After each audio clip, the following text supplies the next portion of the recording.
മലപ്പുറം മഞ്ചേരിയിൽ കാട്ടുപന്നി കുറുകെ ചാടി ഓട്ടോ മറിഞ്ഞ് ഡ്രൈവർ മരിച്ചു. ഓട്ടോ ഡ്രൈവറായ ഷഫീഖാണ് മരിച്ചത്. ഇന്നലെ രാത്രിയിലായിരുന്നു സംഭവം. അഷ്കർ അലി വിശദാംശങ്ങളുമായി. അഷ്കർ, എന്താണ് സംഭവിച്ചത്?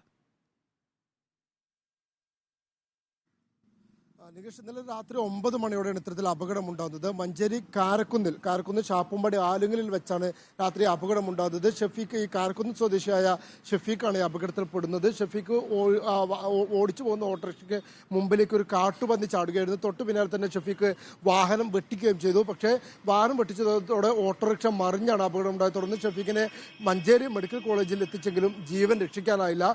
കഴിഞ്ഞ കുറേ ദിവസങ്ങളിലായി ഈ മേഖലകളിലൊക്കെ തന്നെ കാട്ടുപന്നി ശല്യം രൂക്ഷമാണ്. പ്രത്യേകിച്ച് മലപ്പുറം ജില്ലയുടെ മലയോര മേഖലയൊക്കെ തന്നെ വന്യമൃഗശല്യങ്ങളൊക്കെ തന്നെ രൂക്ഷമായി തുടരുന്ന ഒരു സാഹചര്യമുണ്ട്. ഏതാനും ദിവസങ്ങൾക്ക് മുമ്പ് പാണ്ടിക്കാട് അരിക്കണ്ട ബാക്കിൽ സമാനമായ രീതിയിൽ 13ഓളം വരുന്ന കാട്ടുപന്നികൾ കൂട്ടമായി റോഡിലേക്ക് നഗരത്തിലേക്ക് ഇറങ്ങുന്ന ഒരു സാഹചര്യം ഉണ്ടായിരുന്നു. അത് വലിയ ആശങ്ക സൃഷ്ടിക്കുകയും ചെയ്തിരുന്നത്. തൊട്ടു പിന്നാലെ ഇപ്പോൾ മഞ്ചേരി കാരക്കുന്നിലും സമാനമായ രീതിയിൽ കാട്ടുപന്നി റോഡിലെത്തുകയും വാഹനത്തിന് മുമ്പിൽ ചാടുകയും ഒരു മനുഷ്യന്റെ ജീവൻ കൂടി നഷ്ടമാകുന്ന ഒരു സാഹചര്യത്തിലേക്ക് ഇപ്പോൾ കാര്യങ്ങൾ എത്തുകയും ചെയ്തിരിക്കുന്നത്. ഓട്ടോ ഡ്രൈവറായ മഞ്ചേരി കാരക്കുന്ന് സ്വദേശിയായ ഓട്ടോ ഡ്രൈവറായ ഷഫീഖാണ് ഇപ്പോൾ അപകടത്തിൽപ്പെട്ട് മരിച്ചിരിക്കുന്നത്. ഇയാളുടെ മൃതദേഹം മഞ്ചേരി മെഡിക്കൽ കോളേജിൽ മോർച്ചറിൽ സൂക്ഷിച്ചിരിക്കുകയാണ്. അല്പസമയത്തിനകം പോസ്റ്റ്മോർട്ടം നടപടികൾ പൂർത്തിയാക്കി മൃതദേഹം ബന്ധുക്കൾക്ക് വിട്ടു നൽകും. നികേഷ്, വിശദാംശങ്ങൾ നൽകുകയായിരുന്നു അഷ്കർ അലി.